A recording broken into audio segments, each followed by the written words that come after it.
రాష్ట్రంలో శాంతి భద్రతలు పూర్తిగా క్షీణించాయని మాజీ మంత్రి కారుమూరి నాగేశ్వరరావు జాతీయ బీసీ సంఘం రాష్ట్ర అధ్యక్షుడు బోను దుర్గా నరేష్ తీవ్ర ఆందోళన వ్యక్తం చేశారు. ఇటీవల ఈర్పుకంటి గ్రామంలో యాదవ్ సామాజిక వర్గానికి చెందిన వారిపై జరిగిన దాడి అత్యంత హేయమైందని వారు విమర్శించారు. సామాజిక వర్గాల మధ్య విద్వేషాలు రెచ్చగొట్టే ఇలాంటి ఘటనలు ప్రజాస్వామ్యానికి ప్రమాదకరమని పేర్కొన్నారు. దాడికి పాల్పడిన వారిపై ప్రభుత్వం కఠిన చర్యలు తీసుకొని బాధితులకు న్యాయం చేయాలని డిమాండ్ చేశారు. జాతీయ బీసీ సంఘం రాష్ట్ర అధ్యక్షుడు బోను దుర్గా నరేష్ను మాజీ మంత్రి కారుమూరి నాగేశ్వరరావు ఆయన నివాసంలో మర్యాదపూర్వకంగా కలిశారు. ఈ సందర్భంగా రాష్ట్రంలోని ప్రస్తుత రాజకీయ సామాజిక పరిస్థితులపై ఇద్దరు నేతలు చర్చించారు. అనంతరం మీడియాతో మాట్లాడిన కారుమూరి నాగేశ్వరరావు రాష్ట్రంలో శాంతి భద్రతల పరిస్థితి ఆందోళనకరంగా మారిందని ఆరోపించారు. కులాహంకారంతో బీసీలపై జరుగుతున్న దాడులను దేశవ్యాప్తంగా ఉన్న బీసీ సమాజం తరపున తీవ్రంగా ఖండిస్తున్నామని తెలిపారు.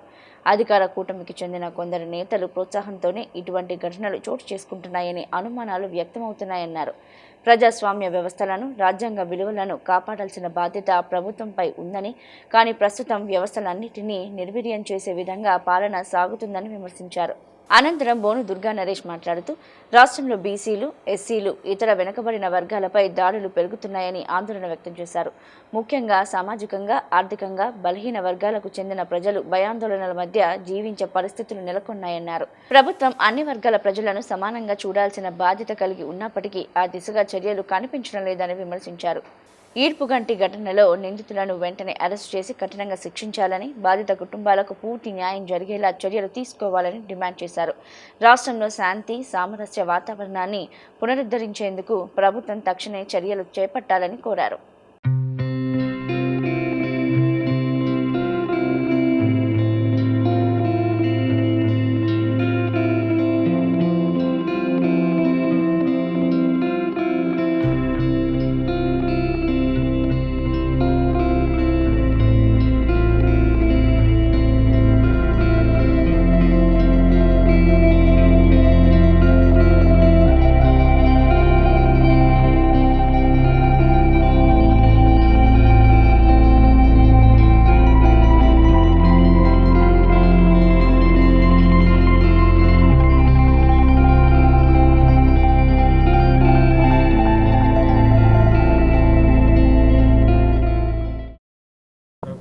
ఏదైతే ప్రకాశం జిల్లాలో మరి ఈడుపుగంటెన్ని గ్రామంలో మరి గొర్రెలు కాపర్లు వాళ్ళ గొర్రెలు కాసుకుంటా ఉంటే వాళ్ళ మీద దౌర్జన్యంగా దుర్భాషలాడుతూ మరి ఒక కులం పేరు చెప్పి విచక్షణారహితంగా తిట్టడం, ఒక సామాజిక వర్గానికి సంబంధించి చాలా దారుణంగా ప్రశ్నిస్తే వాళ్ళని తిరిగి కొట్టడం, కొట్టారని చెప్పి మళ్ళీ పెద్దలకు చెప్తే పార్టీ ఆఫీసులో తీసుకెళ్ళి కూడా కొట్టి ఇబ్బందికరమైన వాతావరణం కల్పించారు. ఇది చాలా దారుణం, హేయమైన పని, నీచమైన పని.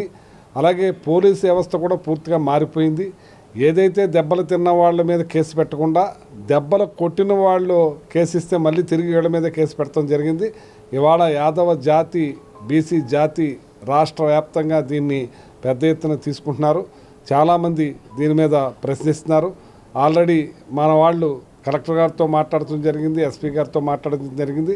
దీన్ని పూర్తిగా మేము తీసుకుని యాక్షన్ తీసుకుంటాం వాళ్ళ మీద అని చెప్పి చెప్పడం జరిగింది. దీన్ని ఖచ్చితంగా తీసుకోకపోతే మాత్రం రాష్ట్ర వ్యాప్తంగా బీసీ యాదవ సంఘాలన్నీ కూడా రోడ్డు ఎక్కుతాయని చెప్పి సందర్భంగా తెలియజేస్తున్నాను.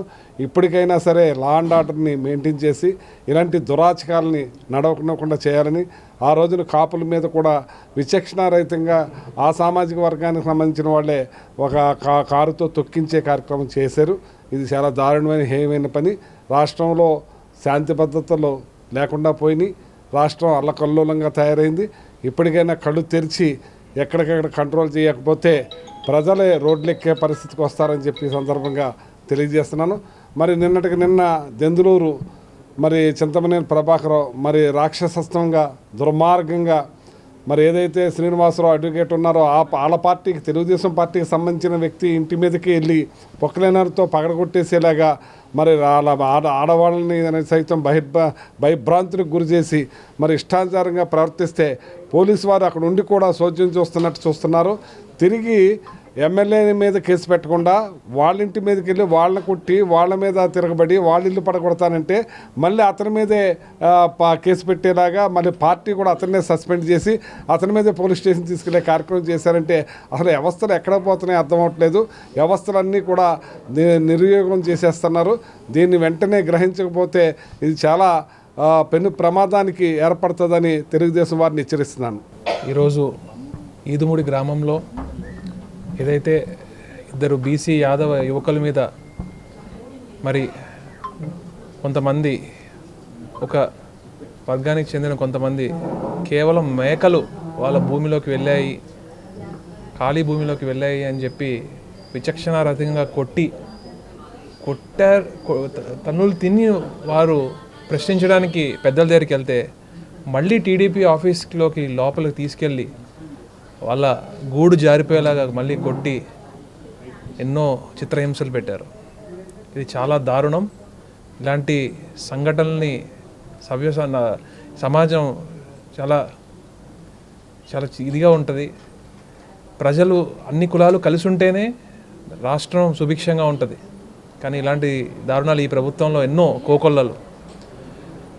మళ్ళీ వీళ్ళు ధైర్యం తెచ్చుకుని కేసు పెడితే మళ్ళీ తిరిగి వాళ్ళు కౌంటర్ కేసు పెట్టంగానే మళ్ళీ దాన్ని తీసుకుని 2 కేసులు పెట్టడం జరిగింది.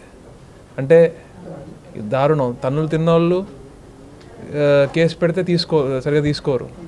ఏమీ చేయకుండా 7వ తారీఖున సంఘటన జరిగితే 10వ తారీఖున కేసు పెడితే వాళ్ళ కేసు తీసుకుంటారు. చాలా దారుణం. అలానే దెందులూరు నియోజకవర్గంలో ఒక అడ్వకేట్ గారు ఈడుపుగంటి గారు ఆయన ఇంటి మీద దాడి చేసి అర్ధరాత్రి పూట జేసీబీని ప్రొక్లేన్ని తీసుకెళ్ళి నానా యాగి ఒక ఎమ్మెల్యే పదవిలో ఉన్న వ్యక్తి చేయడం అంటే అసలు మన భారతదేశంలో ఇది మొట్టమొదటిసారి అయి ఉండొచ్చు. ఇలాంటి వారిని టీడీపీ వాళ్ళు పక్కన పెట్టాలి. అలానే ఇలాంటి లా అండ్ ఆర్డర్ సంఘటనలు రాష్ట్రం బాగుండాలి, అన్ని కంట్రోల్ చేయాలని చెప్పి నేను డిమాండ్ చేస్తున్నాను. ఈరోజు ఒక బీసీ సోదరుడి మీద జరిగిన దాడి అది అతని మీద జరిగినట్టు కాదు, దేశంలో ఉన్న ప్రతి బీసీ కూడా దీని గురించి ఆలోచించాల్సిన పరిస్థితి వచ్చింది. సమయం కూడా ఆసన్నమైంది. అయినా టీడీపీ గవర్నమెంట్లో బీసీల మీద దాడులు జరగడం అనేది ఇదేం ఫస్ట్ టైం కాదు. లాస్ట్ గవర్నమెంట్లో టీడీపీ ఉన్నప్పుడు కూడా అప్పుడు అనిల్ గారికి మినిస్ట్రీ ఇస్తే గేదెలు బర్రెలు కాసుకునే వాళ్ళకి మినిస్ట్రీలు ఏంటని చెప్పేసి అని ఆ రోజున మాట్లాడడం జరిగింది. అలాగే చంద్రబాబు నాయుడు చూస్తే ఎస్సీల్లో పుట్టాలని ఏమైనా కోరుకుంటారా అని చెప్తుంటారు. ఎక్కడ చూసినా సరే మొదటి నుంచి వాళ్ళకి బీసీలు అంటే చిన్న చూపు, ఒక వర్గాన్నే పెట్టి పోషిస్తూ ఉన్నారు. ఆ వర్గాన్ని మిగతా వాళ్ళందరూ కూడా ద్వేషం పెంచిన విధంగా వీళ్ళే ప్రవర్తిస్తూ ఉన్నారు. కానీ మేము 25 బస్సాలు చెప్పేది ఒకటే, జగన్మోహన్ రెడ్డి గారు చెప్పినట్టు ఏదైతే మనం నాటుతామో అదే వస్తుందని చెప్పేసి అని దయచేసి ఇలాంటి దాడులు ఆపాలని.